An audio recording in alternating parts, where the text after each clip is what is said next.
BTV 동진의 파야키아 이홍련입니다. 안녕하세요, 이동진입니다. 역사적 대격변이나 대형 사건 이후에는 늘 음모론이 따라오는데요. 일부는 금방 가라앉기도 하지만 오늘은 전 세계적으로 지금까지도 회자가 많이 되고 있는 대표적인 음모론 5개를 뽑아봤어요. 이야기로 즐기기도 하고 네, 또한 이해가 안 되는 것들이 너무 많으니까 또 다른 어떤 대안적인 이야기를 만들기도 하고 맞습니다. 혹은 음모론이라고 생각했던 것이 실제로 드러나는 경우도 없지 않고요. 어찌됐건 뭐 한국사에서도 수많은 음모론들이 있었죠. 근데 뭐 국제적으로 마찬가지일 테고 세상에 얼마나 음모론이나 미스터리가 많으면 이 신비한 TV 서프라이즈를 20년 넘게 하고 있는 거 아니에요? 소자 끝이 없으면 한 100년 할 것 같아요. 정확하네요. 네네네. 뭐 만들지 않나 싶기도 해요, 나중에. 아, 예. 네. 진실옥은 거짓에서 거짓 만들고. 네. 사실은 구체적으로 각각의 음모론이 어떤 것들을 갖고 있고 뭘 믿고 있고 뭘 주장하고 있는가 그렇게까지 중요하지 않잖아요. 그럼에도 불구하고 대강의 어떤 주장들을 하고 그게 어떤 맥락 속에서 토대가 되었고 이런 이야기들을 말씀드릴 것 같고요. 또 한 가지는 이런 음모론들이 네. 사실은 대중문화의 자양분이 됐다는 거죠. 상상력을 자극하게 되고요. 네, 재밌잖아요. 네. 어떻게 생각하면. 그래서 오늘 말씀드리는 그런 음모론들과 관련되어 있는 그런 굉장히 많은 영화들이 있죠. 저는 뭐 음모론 전문가가 아니고요. 책에서 습득한 지식들이다. 그것을 여러분들께 좀 더 잘 전달해 드리겠다 이런 말씀을 드립니다. 수많은 음모론에서 배우로 지목하는 비밀 결사 단체죠. 프리메이슨과 일루미나티. 뭐 가장 유명한 음모론 아닌가 네. 싶기도 하고요. 또 가장 오래된 음모론이기도 하겠죠. 먼저 이제 프리메이슨에 관해서 얘기를 한다면 이제 프리메이슨 할 때 메이슨이 석공이라는 뜻이잖아요. 석공? 예, 우리 예전에 이제 말씀드린 것처럼 이 많은 그 서양의 성씨들이 네. 직업에서 왔다고 얘기했잖아요. 이 석공들 아주 연원을 따져보면 수많은 이제 그 추측들 같은 것이 있는데 가장 일반적으로 많이 얘기하는 건 중세 시대에 영국에 있었던 그 석공 길드 조합 그로부터 시작되었다라는 그런 견해들이 있고요. 석공이 지금 생각하면 어떨지 모르겠으나 과거의 석공은 굉장히 대우받는 직업이었고 건축가. 예, 건축가라고 말할 수도 있고 또 어떻게 보면 건축을 하기 위한 뭐 지식인이라고 볼 수도 있고요. 네. 우리가 대장장이 같은 경우에도 과거에는 무기업자라고 볼 수도 있거든요. 이런 식으로 지금하고 굉장히 이 직업에 대한 어떤 그런 범주가 달랐다라고 말할 수 있고요. 어찌됐건 그로부터 파생이 됐는데 프리메이슨 자체가 단체로서 공식적으로 발족하게 된 것은 18세기로 봐요.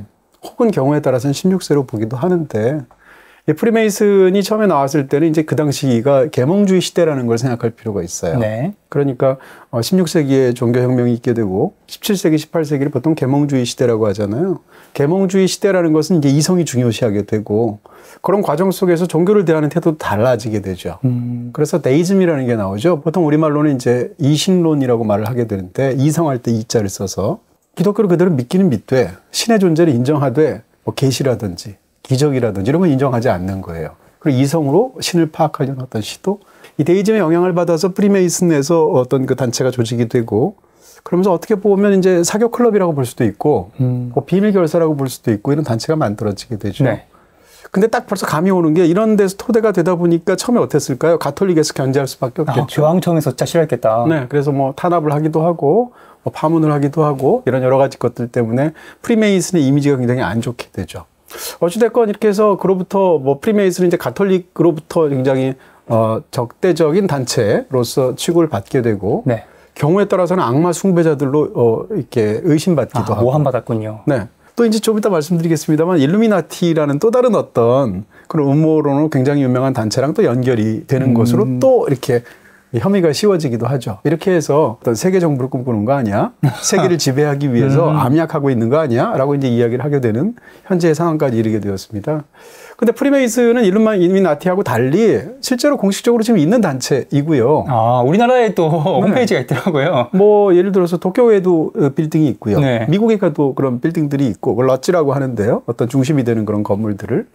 그 럿지를 중심으로 해서 지부별로 결성이 되어 있는데 프리메이슨은 사람들이 그렇게 의심을 하고 있어서 그렇지 뭐라고 할까요? 회원들도 굉장히 많고 전 세계적으로 퍼져 있고 유명한 사람이 너무 많아요. 할리우드 배우들도 많거든요. 그러니까 프리메이슨들의 실제로 그 활약하고 있는 사람들 입장에서는 우리는 그냥 사교 단체야. 혹은 자선 단체야. 좋은 일 많이 하고 실제로 기부 같은 것들도 많이 하고 그다음에 이제 상위층의 주로 남성들 위주의 친목을 도모하고 이런 단체. 우리나라에도 무슨 뭐 라이언스 클럽인 이런 것들 있잖아요. 로터리 클럽 같은. 이런 것처럼 네. 사실은 그런 어떤 그 사교 단체에 불과하다. 혹은 친목단체이면서 자선단체에 불과하다라고 하지만 어떤 사람들은 믿지 않죠. 그런데 왜 음모론이 이렇게 많을까요? 말씀드린 것처럼 여러 가지 이유가 있을 텐데 역사적으로는 가톨릭에 의해서 더 씌워진 이미지가 있었을 것이고요. 또는 음모론을 즐기는 사람들의 마음 같은 것이 있었을 것이고 심지어는 나치도 이 프리메이슨을 적대시했었거든요. 이런 어떤 여러 가지 역사적인 부분들하고 관련이 되어 있어서 더구나 이 사람들이 다 힘 있는 사람들이고 상류층 사람들이고 뭔가 거대한 음모가 있는 것이 아니야라고 생각하게 되었던 거죠. 프리메이슨에 대한 의심이 본격적으로 더 오늘날 더 커지게 된 것은 이 일루미나티가 사실은 프리메이슨이다. 이런 어떤 의심들 같은 것 때문인데요. 약간 친척 관계인가요? 그러니까 뭐 음모론들끼리라는 게 서로 막 연합을 하는 거죠. 무슨 약간 어떤 특유의 또 무슨 어떤 세계관이 있다고 할까? 일루미나티는 정확하게 제가 언제 창설된지 연도를 알고 있어요. 1776년도인데 그걸 제가 아는 이유는 미국이 독립선언서를 발표해서 미국 독립을 하고 있는 게 1776년도잖아요. 똑같네요. 우리 그때 외우라고 했었잖아요. 네. 그래서 일루미나티에서는 연도가 같다는 것에 이렇게 또 뭐라고 그럴까요? 착목을 해서 이 음모론 속에서는 이제 미국이 일루미나티가 세계를 지배하기 위한 그런 정부다. 뭐 이런 주장들도 있게 되고 심지어는 미국 그 달러 1달러짜리 지폐를 보게 되면 거기 이렇게 피라미드 같은 게 그려져 있고 거기 눈 같은 게 그려져 있거든요. 전시안. 네, 그게 이제 일루미나티의 상징이다. 이게 증거다. 이렇게까지 이야기를 하기도 해요. 이 음모론 속의 세계 속에서는. 근데 원래 일루미나티는 그런 단체가 아니었고요. 원래 18세기에 그러니까 바이사우프트라는 사람이 있었어요. 이 사람은 이제 법학을 전공하는 교수, 법학 교수라고 말할 수 있을 것 같은데 그 독일은 어떻게 생각하면 종교개혁의 본산이라고 말할 수 있잖아요. 그런 상황 속에서 18세기 초반에 여러 단체들이 생기게 됐는데 그중에 이 바이사우프트라는 사람이 만든 일종의 개혁단체예요. 그 주변에 세를 많이 얻고 기존의 관행들 같은 것들을 이렇게 비판하고 이러면서 세를 불려나가는데 이 바바리아 당국 입장에서 보면 굉장히 불온한 단체처럼 보이기도 하고 또 힘을 얻어가니까 견제를 해야 되고 그래서 철저하게 탄압합니다. 그래서 몇십 년 못 가서 18세기 말에 완전히 와해가 돼요. 그래서 없어졌거든요. 그러니까 역사적으로 보면 사실은 그냥 잠깐 수십 년간 있다가 사라져버리는 핫했던 단체에 불과하죠. 근데 이게 1970년대에 이 뭐라고 할까? 일루미나티 3부작이라는 소설이 발표가 돼요. 네. 근데 이 소설이 국제적으로 굉장히 인기를 끄는 베스트셀러가 되거든요. 근데 이 소설 형식을 빌어서 일루미나티의 음모를 폭로하는 어떤 그런 책이라고 말할 수 있을 텐데 이 소설이 인기를 끈 다음부터 일루미나티에 대한 음모론이 확산된 거죠. 크게. 없어졌다고는 하지만 있는지 없는지 비밀이니까 모르는 거잖아요. 그렇죠. 뭐 그러니까 이제 음모론자들 입장에서는 사실은 이것이 오랜 세월 암약하고 있었다. 지난 특히 한 4, 5세기 사이에서 있었던 수많은 일들은 사실은 일루미나티의 음모로 사실은 만들어진 그런 사건이다. 모든 사건이 다 일루미나티로 다 설명할 수 있어요. 부정적인 사건들은 거의 다. 네, 대표적으로 양차 대전도 일루미나티가 일으켰다고 하고요. 네. 한국 전쟁, 베트남 전쟁도 일루미나티가 일으키고 9.11 테러도 그렇고 그다음에 심지어는 무슨 금융위기 같은 것들도 이 세계 경제에 대한 어떤 그런 장악력을 확장하기 위한 일루미나티의 흉계로 만들어진 사건이다. 이렇게 얘기를 하죠. 다 보겠네요. 네, 그러니까 일루미나티가 1776년도에 만들어졌기 때문에 관련된 음모론 중에 이런 것도 있습니다. 1776년도에 조지 워싱턴 앞에 검은 옷을 입은 남자가 와서 독립선언문 초안을 주고 갔다는 거 아니에요? 근데 그 남자가 바로 바이사우프트다. 일루미나티를 창설한. 비슷한 시기에 살았으니까. 네. 배 타고 또 이렇게 해서 미국으로 와서 그렇게 했다는 거죠. 그 다음에 로베스피에르도 만났다는 거 아니에요? 그렇게 해서 14년 뒤에 프랑스 혁명이 일어나잖아요. 네. 그래서 프랑스 혁명에 대한 어떤 암시를 주기도 했다라는 얘기까지 있어요. 근데 이게 아마도 연도가 같아서 그런 것 같은데 그렇게 얘기하면 제가 생각할 때 애덤 스미스도 일루미나티의 요원이에요. 왜냐하면 애덤 스미스의 국부론이라는 그 저작이 나온 게 1776년도거든요. 네. 똑같아요. 그러니까 이런 것들은 사실은 어떻게 생각하면 여러 가지 어떤 단초들을 가지고 그냥 어떤 수많은 이야기들을 파생시키는 방식이 아닐까. 이렇게 의심하게 되는 거죠. 네, 이 정도면 바이사우프트가 뭐 징기스칸, 심지어 예수님 못지않게 전 세계에 가장 큰 영향을 끼친 인물일 수도 있겠네요. 바이사우프트가 외계인일 수 있는 거죠. 네. 더군다나 일루미나티를 이제 13개 정도 이제 음모론이 점점 이제 풍부해지는 거잖아요. 네. 일루미나티를 이끌고 있는 것은 13개의 가문이 이끈다는 거예요. 그 13개의 가문이 이제 세계 곳곳에 힘을 촉수를 뻗치고 있다는 건데 이것이 더 발전해서 오늘날은 어떻게 얘기하냐면 이 13개의 가문은 사실은 외계인 혈통이라는 거죠. 그래서 이 외계인 혈통을 갖고 있는 13개의 가문이 사실은 지구인인 척 암약하면서 세계를 장악하려고 하고 있다라고 하는데 그 일원 중에 한 명이 오바마 대통령이라는 거죠. 그러니까 이런 식의 어떤 음모론까지 발전하게 되는 건데요. 이렇게 해서 이제 일루미나티의 세계 정부, 그러니까 극소수의 혹독한 지배자들, 나머지 모든 사람들은 피지지배자이고 중산층은 모두 다 싸그리 없애게 되고 전 세계의 모든 종교나 정부를 철폐하게 되고 단일 화폐를 쓰게 되고 네. 이런 세계 정부를 지향하는 것을 만들려고 암약하고 있다라는 이야기죠. 근데 일루미나티와 프리메이슨은 어떻게 연결이 되냐면 일루미나티가 그렇게 탄압을 받아서 없어졌다고 하잖아요. 네. 그 핵심적인 조직들이 프리메이슨인 척 그 안으로 들어갔다는 거예요. 그렇게 해서 프리메이슨의 핵심 조직 중에 상당 부분이 사실은 일루미나티다라는 것이고 이 반대로 또 설명하기도 해요. 이래서 두 가지가 엮이죠. 또 다른 음모론으로 굉장히 역사적인 연원이 있는 것이 템플 기사단이라는 거거든요. 네. 책들을 보거나 이러면 다 이런 것들이 연결이 돼요. 음모론들이. 템플 기사단이라는 것은 저희가 꼭 외우면 좋을 서양사의 20개 연도 얘기했잖아요. 십자군 때. 그때는 성공해가지고 서구 입장에서는 네. 예루살렘을 점령하게 되잖아요. 그러니까 예루살렘으로 서구로부터 많은 그 순례객들이 방문하게 되는데 이들의 안전이 필요하잖아요. 그래서 이들의 안전을 도모하기 위해서 템플 기사단, 템플이 사원이라는 뜻이잖아요. 네. 그래서 프랑스의 기사 9명이 템플 기사단이라는 걸 만들어요. 근데 이 기사단을 만들어서 순례객들을 보호하면서 어떤 행동들을 하기 시작하자 점점점 규모도 커지게 되고 사람들이 또 기부도 하게 되고 하면서 부유해진단 말이에요. 그 새가 불어나게 되니까 교황이 치외 법권을 허용해요. 그리고 무슨 행동을 해도 다 범죄가 되지 않도록 이 집단들을 보호해 줍니다. 그러니까 원래는 템플 기사단이었는데 본국으로 귀환을 하면서 새를 점점점 불려가서 나중에는 고리대금업도 하게 되고 유럽의 금융업이 태동하는 데 결정적인 영향을 미치기도 하죠. 이러다 보니까 어떻게 되겠어요? 다른 어떤 권력자들 입장에서 눈에 가시가 되겠죠. 그래서 14세기에 철저한 탄압을 받아서 템플 기사단이 고문 끝에 핵심적인 사람들이 사실은 나는 악마 숭배자다. 나는 동성애자다. 당시로서는 굉장히 죄악시대였던 거죠. 이렇게 고백을 함으로써 그런 거 봐라. 이것이 만고에 드러나게 되었다라는 이유로 템플 기사단이 없어지게 되죠. 아니, 고문 때문인데. 그렇죠. 그렇게 없어지게 되는데 이 템플 기사단이 이렇게 박해를 받으니까 스코틀랜드로 그 핵심적인 사람들이 도망갔다는 거예요. 네. 그 스코틀랜드에 있는 프리메이슨도 들어갔다는 거죠.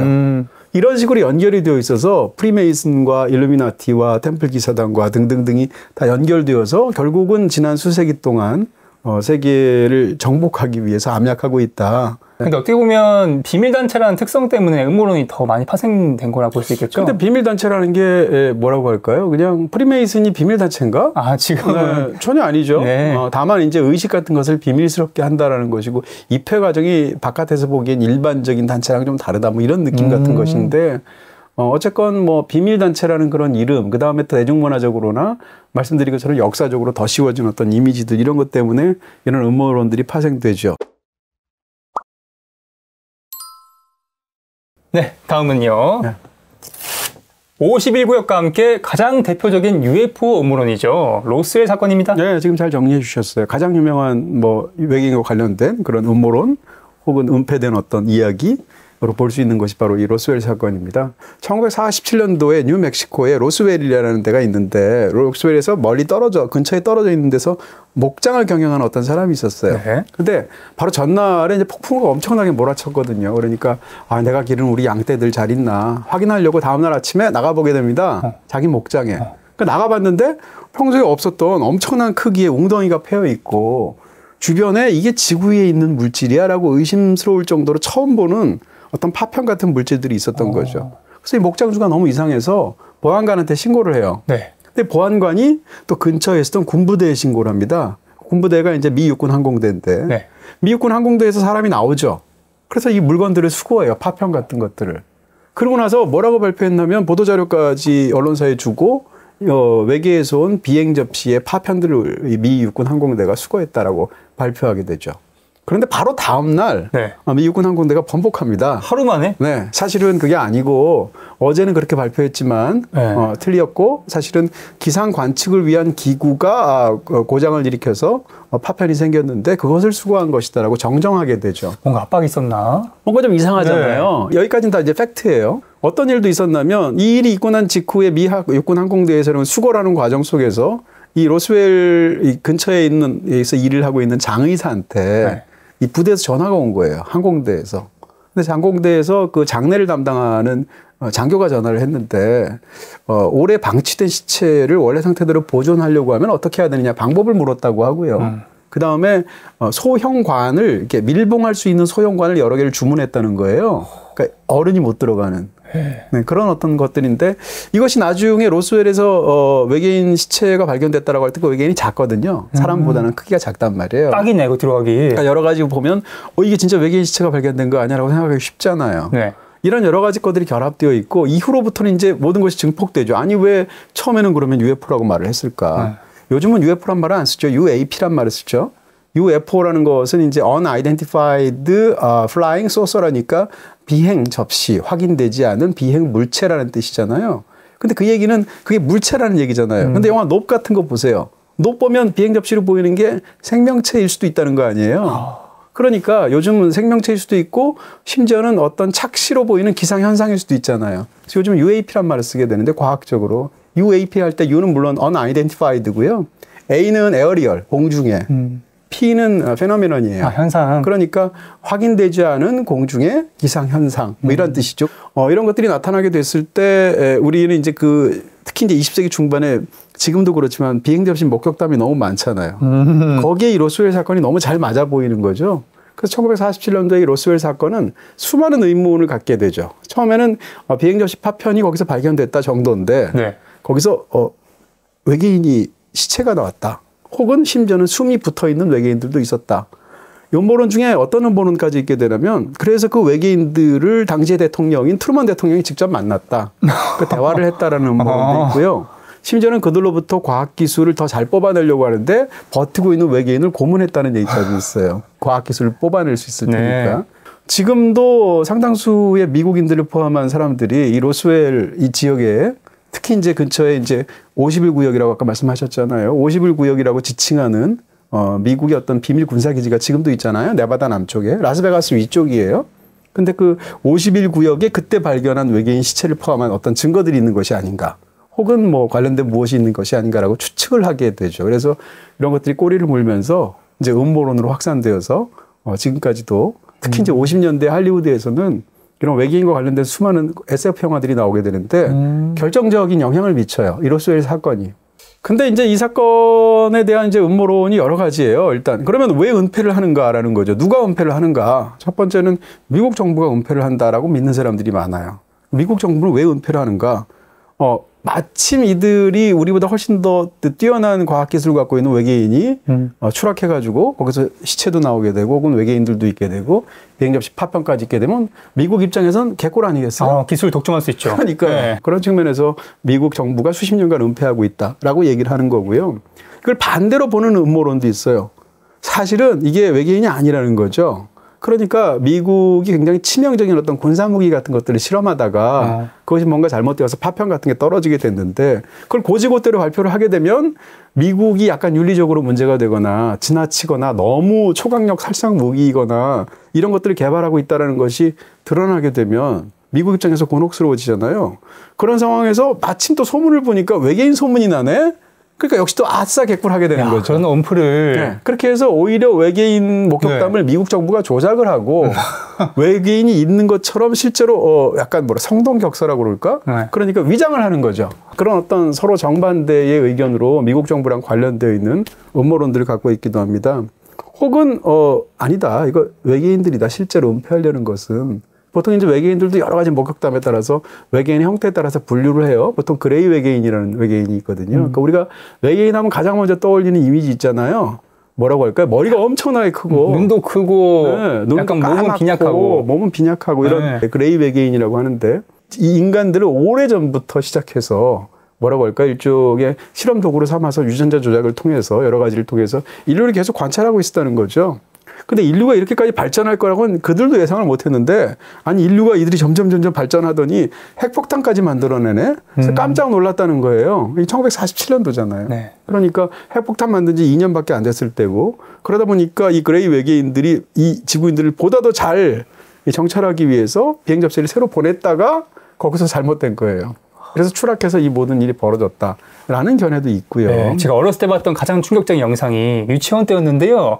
이 외계인을 해부하는 장면을 막 동영상으로 막 퍼뜨려서 네. 그 진짜인 줄 알고. 진짜 외계인인 줄 알고. 네, 완전 동심파괴 됐었어요. 네. 아마 보신 게 영화를 위해서 만들었던 외계인이 있었을 거고요. 네. 또 다른 음모론 중에 하나는 이 땅 밑에 두더지 인간이 산다라는 어떤 음모론도 있거든요. 두더지 인간이요? 네.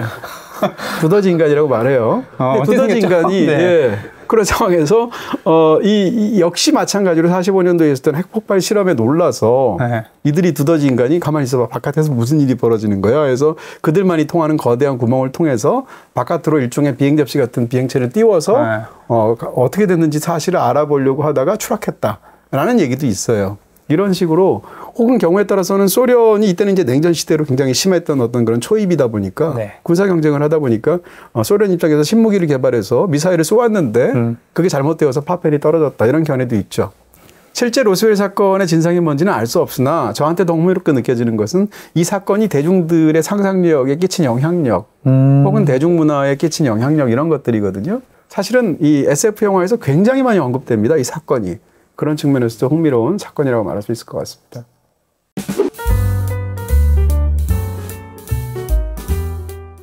자, 세 번째입니다.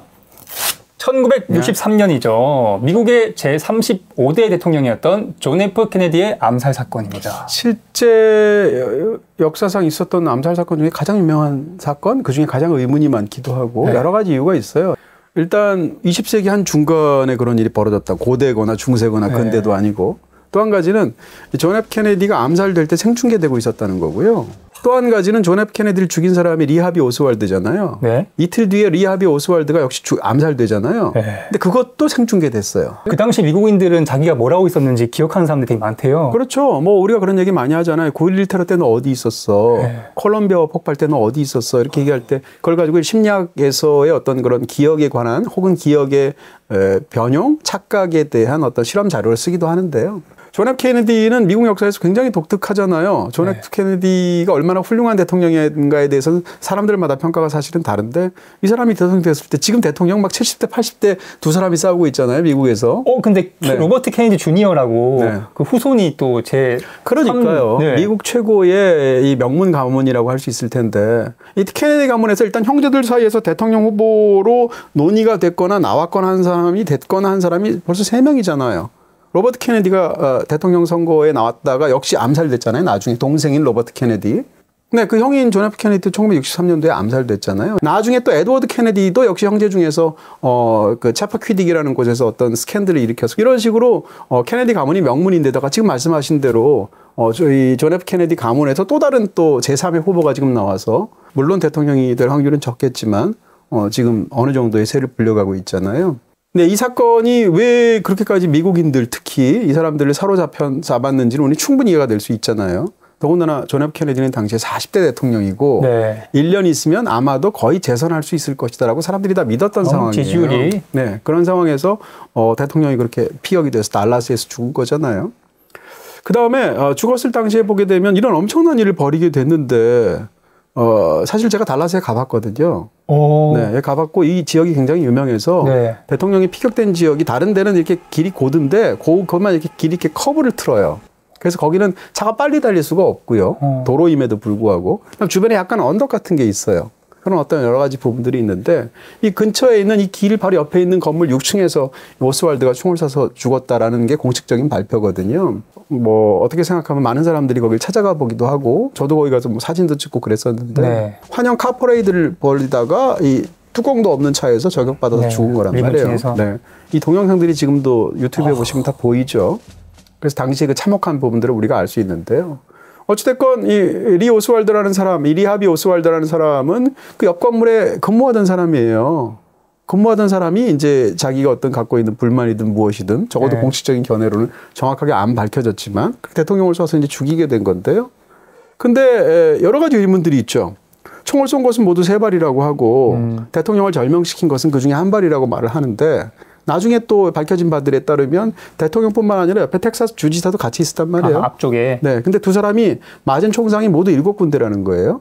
근데 총을 단발로 절명시켰다고 하는데 총알이 어떻게 날아갔길래 7명을 뚫었는가라는 것이 그렇죠. 영화 JFK에도 나오죠. 네. 이런 부분들이 이제 의문시되고 있는 것이고요.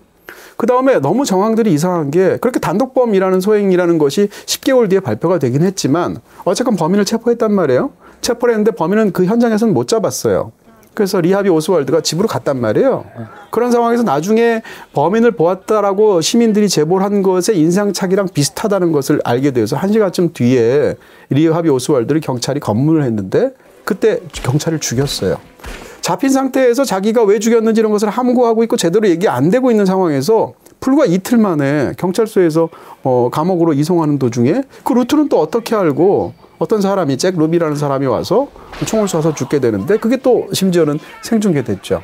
잭 루비가 그렇게 해서 감옥을 가게 되는데 잭 루비도 오스왈드를 왜 죽였는지를 얘기하지 않고 함구하고 있다가 얼마 되지 않아서 물론 한 3, 4년 정도 지나서 폐암으로 감옥에서 병사를 하게 되는데 폐암도 또 갑자기 폐암이 악화가 됐다는 거죠. 네. 그래서 예상보다 훨씬 빨리 세상을 떠났다는 거예요. 누군가의 설계에 의한 지시를 받았을 것 같은 의심이 생기네요. 그러니까 여러 가지 보면 음모론으로 추측하기에 너무 좋은 떡밥들이 너무 많은 비극적인 사건이죠. 그러면 저는 리하비 오스월드가 단독 범으로 죽인 게 아니라고 치자. 그럼 누가 죽였어? 라고 하잖아요. 네. 여러 가지 추측인데 가장 큰 추측은 CIA라는 거죠. 정부에서. 네. 그게 영화 JFK에서 상당 부분 나오고 있는 얘기죠. 네. CIA에서 왜 대통령을 죽여? 라고 생각할 텐데 CIA랑 케네디 대통령이 굉장히 사이가 안 좋은 관계였다는 거죠. 이 CIA는 당시 약간 부정부패도 있었다고 하고 여러 가지 이유 때문에 존 F 케네디 입장에서는 CIA를 해체하려고 했다는 거예요. 마음 먹었다는 거예요. 그걸 알고 있는 CIA 입장에서 선수를 쳤다라는 주장인 거예요. 양쪽이 가장 그 의견이 격화되면서 서로 갈등을 빚은 사건이 바로 픽스만 침공이라는 것입니다. 그러니까 쿠바 혁명이 일어난 다음에 미국 입장에서는 바로 밑에 공산주의 국가가 들어서게 되잖아요. 그래서 그러다 보니까 위기 상황 속에서 쿠바 미사일 위기라는 게 있었잖아요.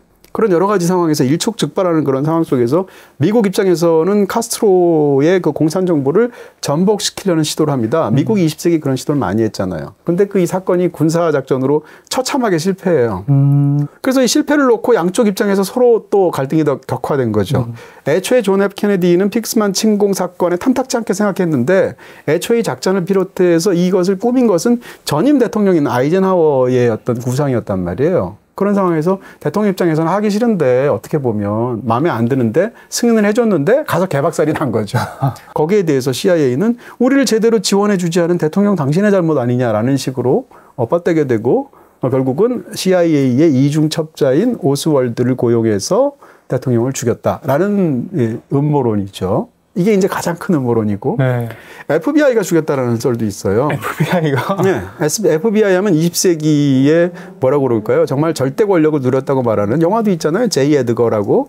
레오나르도 디카프리오가 주연을 했었죠. 클린트 이스트우드 영화인데 보면 FBI 국장을 50년을 했단 말이에요. 후보국장? 네. 제이 에드거라는 게 에드가 후보인데요. 네. 에드가 후보가 정말 문제적인 인물이란 말이에요. 그런 상황에서 이 사람을 해임하려고 했다는 거죠. 케네디가. 근데 그걸 알고 에드가 후보가 선수를 쳤다라는 썰도 있고 당연한 얘기지만 소련이나 쿠바에서 죽였다라는 얘기도 있고 또 가장 유력한 것 중에 하나는 마피아가 있죠.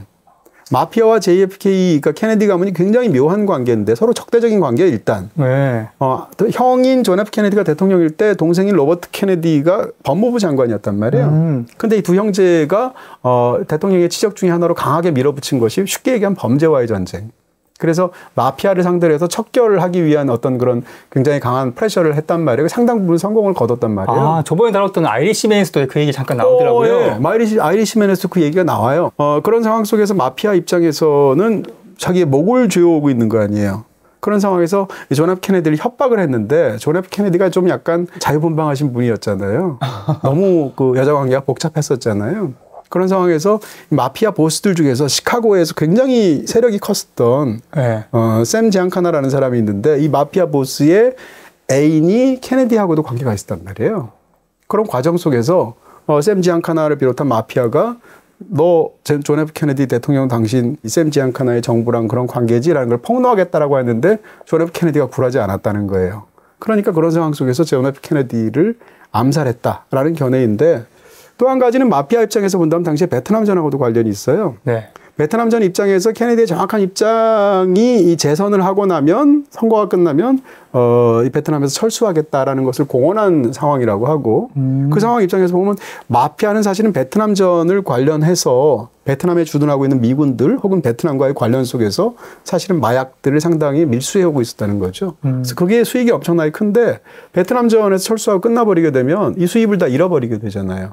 그런 측면에서 마피아 입장에서는 대통령을 없애고 훨씬 더 베트남 전쟁에 대해서 매파적인 입장을 취하고 있던 당시의 부통령이 존슨 대통령인데 네. 존슨 대통령을 밀었다는 거죠. 아니나 다를까 이 케네디 대통령이 암살된 지 며칠을 안 지났는데 네. 존슨 대통령이 뭐라고 할까요? 기존의 정책을 뒤엎고 베트남의 병력을 증파했어요. 며칠 만에? 네, 며칠 만에 그런 일이 벌어져서 실제로 그거 자체가 논란이 되기도 했었고요. 실제로 다음 대통령이 존슨 대통령이 되기도 했었죠. 이런 부분에서 마피아랑 관련된 어떤 암살 음모가 있는 게 아닌가? 더군다나 오스왈드를 죽인 잭 루비라는 사람이 마피아 단원이거든요. 그러니까 여러 가지 측면에서 그런 추측이 충분히 가능하죠. 또 한 가지는 군산복합체. 그러니까 네, 베트남전을 통해서 가장 많은 이익을 얻는 사람들이 있을 거 아니에요. 그 사람들이 베트남전에 철수하면 안 되잖아요. 그래서 케네디를 죽였다는 썰도 있고요. 심지어는 닉슨이 죽였다는 얘기도 있고 미국 현대사를 뒤흔든 비극적인 사건이기 때문에 수많은 음모론들이 있죠. 케네디가 지지율이 높았지만 참 적이 많았네요. 내년에 군대 가는데 한 1년? 살짝 식빵 없나? 1년이면은 요방이 딱이지. 근데 인터넷은 혼자 알아서 해야 되는 거 알지? 1년 뒤에 나가는데 인터넷은 기본 3년 약정 아니요? 선배, 내 친구는 비다이렉트 샵에서 1년짜리 가입했다던데? 야, 약정도 짧고 일시정지도 자유롭네. 대학생을 위한 비다이렉트만의 프리한 혜택. 더 자세한 혜택은 106 혹은 비다이렉트 샵으로. 자, 네 번째는요. 네. 존 F 케네디 암살 1년 전에 했던 사건이죠. 불멸의 스타 마릴린 먼로의 의문사입니다. 네, 말씀하신 대로 1962년도였습니다. 마릴린 먼로는 이제 스타덤에 오른 지 한참 지난 상황이고 네. 마릴린 먼로가 갖고 있는 어마어마한 스타성과 또 마릴린 먼로가 갖고 있는 재능이 있죠. 그럼에도 불구하고 이제 여러 가지로 실제로 마릴린 먼로가 이제 불행한 과거를 가지기도 했었고 어린 시절에 또 이후에도 사실은 그렇게 녹록치 않은 인생을 살았어요. 스타로서. 그런 상황에서 알코올 중독에 걸리기도 하고 이런 여러 가지 상황 속에서 굉장히 바닥을 이제 기는 그런 인생에서의 어떤 단계를 거치게 됩니다. 근데 그러다가 새롭게 잘해보려고 약물 치료 같은 것도 제대로 이제 치료를 제대로 받아가지고 끊고 그 다음에 다시 이제 연기 현장에도 본격적으로 복귀해서 잘해보려고 하고 있는 찰나에 그런 시기 언젠가에 1962년도에 죽은 거거든요. 아섬이랑 세 번째 결혼을 했다가 또 이혼을 하고 다시 두 번째 결혼했던 조 디오마지오랑 재혼을 하려고 하는 상황이었었거든요. 그러니까 여러 가지 정황을 보면 마릴린 먼로 입장에서는 새롭게 잘해보려고 하는 상황이고 여러 가지 등등등 상황 속에서 자살할 이유가 없다. 그럼에도 불구하고 역시 어떤 유명인들이 죽게 되면 사실은 관련된 음모론들이 굉장히 많아요. 예를 들어서 엘비스가 죽었다. 이러면 엘비스 프레슬리 지금도 살아있다는 얘기 있거든요. 폴 맥카트니도 죽었다고 하고. 폴 맥카트니가 죽었다는 건 에비로드 앨범을 봐봐라. 거기 보면 폴 맥카트니만 맨발 아니냐. 죽었다는 얘기다. 뭐 이런 어떤 음모론까지도 있었고. 네. 짐 모리슨이 살아있다라는 얘기도 있고. 히틀러가 살아있다는 얘기도 있죠. 이런 식의 네. 유명인들의 죽음에는 항상 이런 얘기들이 있고 약간 좀 비극적인 죽음을 맞게 되면 뭐 자살이 아니라 사고사 혹은 사고사가 아니라 타살 뭐 이런 식의 수많은 추측들이 있게 되죠. 그중에 일부는 사실이기도 할 거고 아니기도 하겠죠. 마릴린 먼로는 자기 집 침실에서 죽었는데 네. 옆에 죽은 상황에서 옷을 안 입고 있었고 그다음에 옆에 신경안정제가 있었단 말이에요. 병이. 그런 상황에서 발견돼서 발견한 사람은 이제 집에서 가사도우미 하던 사람이 발견을 했던 건데 그 상황에서 신고를 하게 되고 결국은 방에서 죽은 것으로 되어 있으나 최근의 자료에 따르면 방에서 죽은 게 아니고 이송하는 그 차 안에서 앰뷸런스 안에서 죽은 것처럼 그렇게 얘기가 되어 있고요. 공식적인 당시의 발표로는 자살한 것으로 되어 있습니다.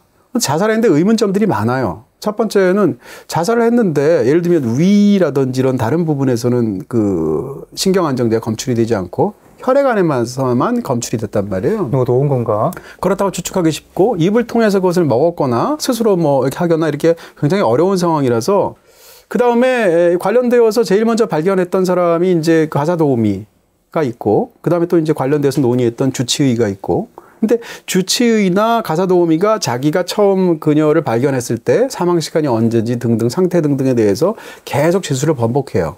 그리고 이 진술들을 다 쏟아낸 지 얼마 지나지 않아서 가사도우미는 유럽으로 이민을 갑니다. 또 목격담 같은 것들도 있는데 당시에 로버트 케네디가 어떤 다른 두 남자랑 같이 오게 됐는데 그중에 한 남자는 의료 가방 같은 것을 들고 있었다. 뭐 이런 목격담도 있어요. 뭐 정확하게 알 수는 없으나 네. 이런 여러 가지 측면 때문에 마릴린 먼로를 죽기를 바랬던 수많은 사람들이 있는데 주변에 그 사람들이 자살을 위장해서 죽인 것이 아닌가라는 의문이 지금까지도 남아있죠. 그러면 어떻게 죽였을까라는 방식인데 가장 큰 추측은 베개로 마릴린 먼로를 누른 상태에서 주사액을 주렵해서 죽였을 것이다 라는 추측들이 제일 많아요.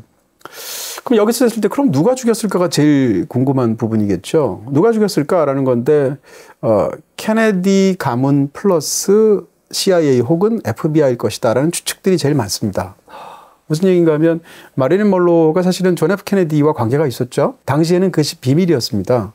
근데 존 F 케네디와 관계가 있으니까 이 큰 스캔들이 될 수 있잖아요. 그 동생인 로버트 케네디가 그러지 말려고 상대한테 경고를 하기 위해서 마릴린 먼로를 만나는데 두 사람이 또 사랑에 빠졌다라는 추측이 있어요.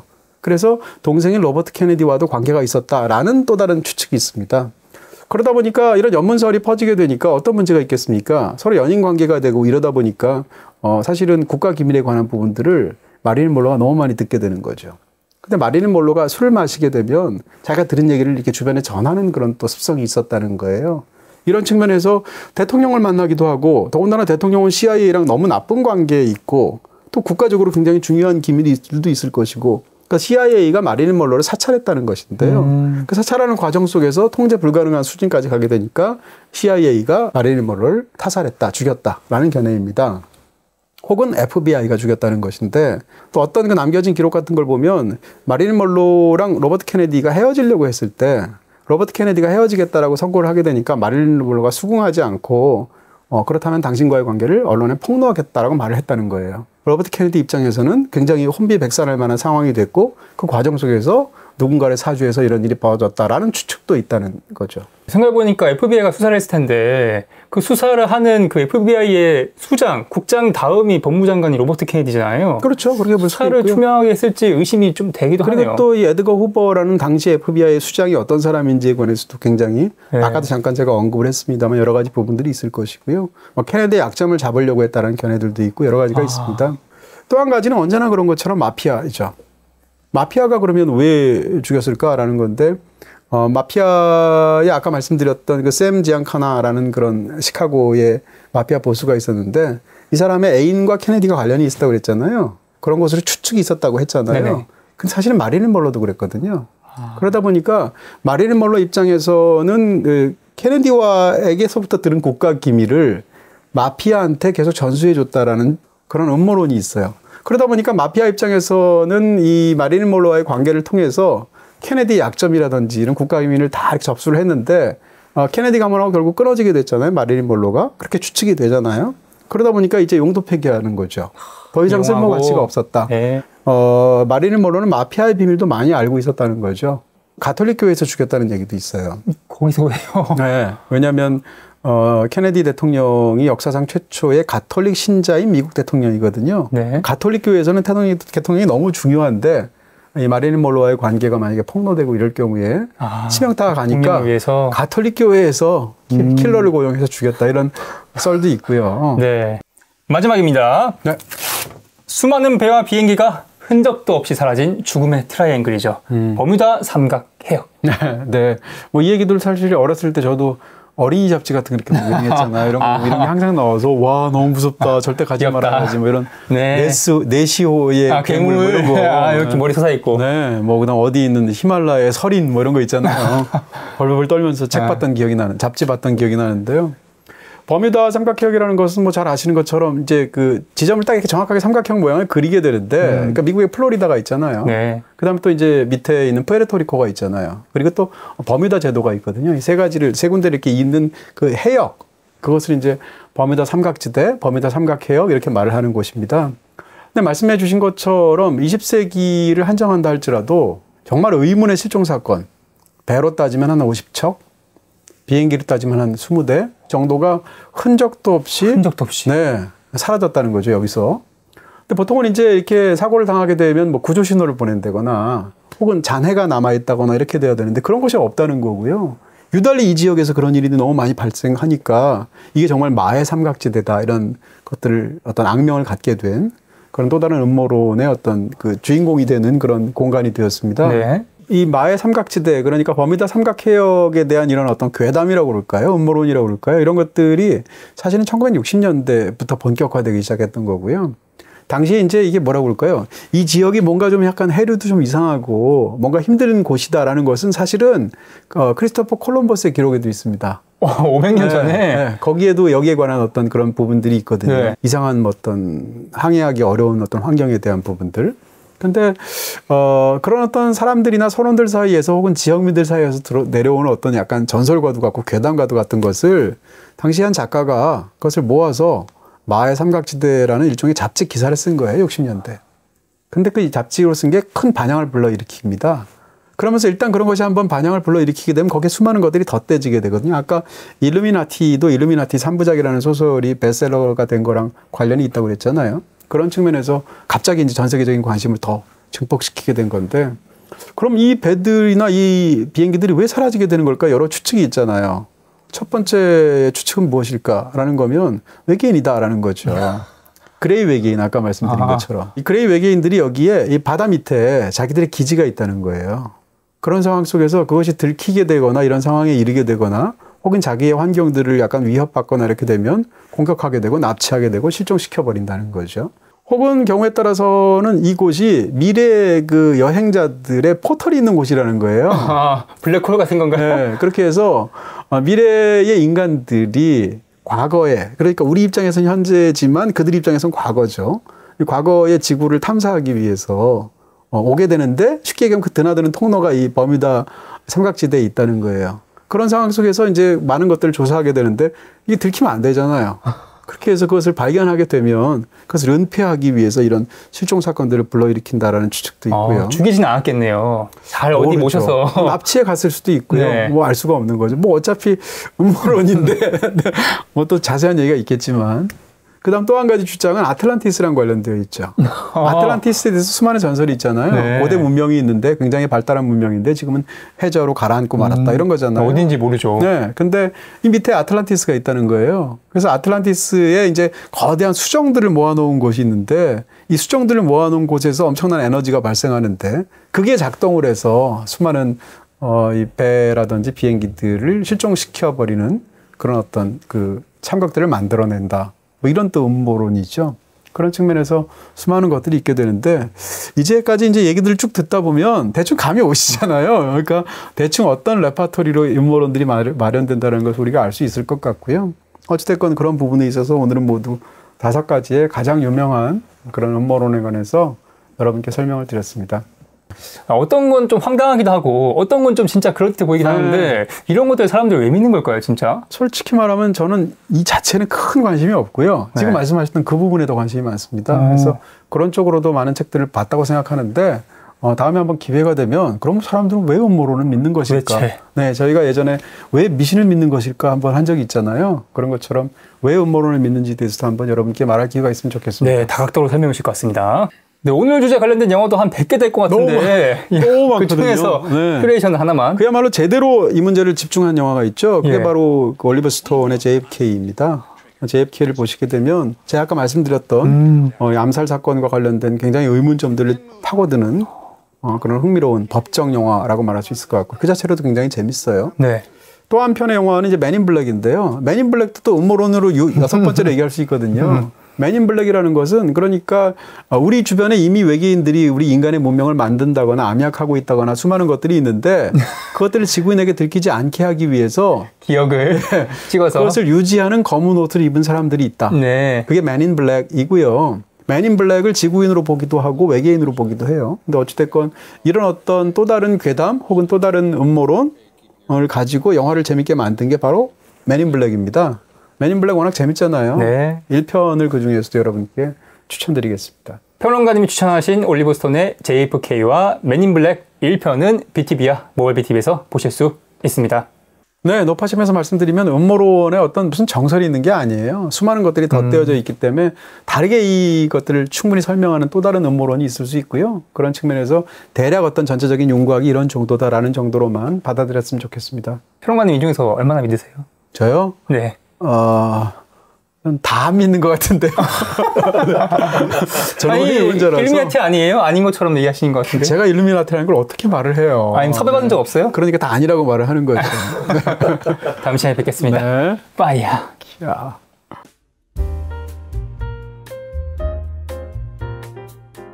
영상 재밌게 보셨나요? 여기 클릭하시면 제작에 큰 도움이 됩니다. 안녕.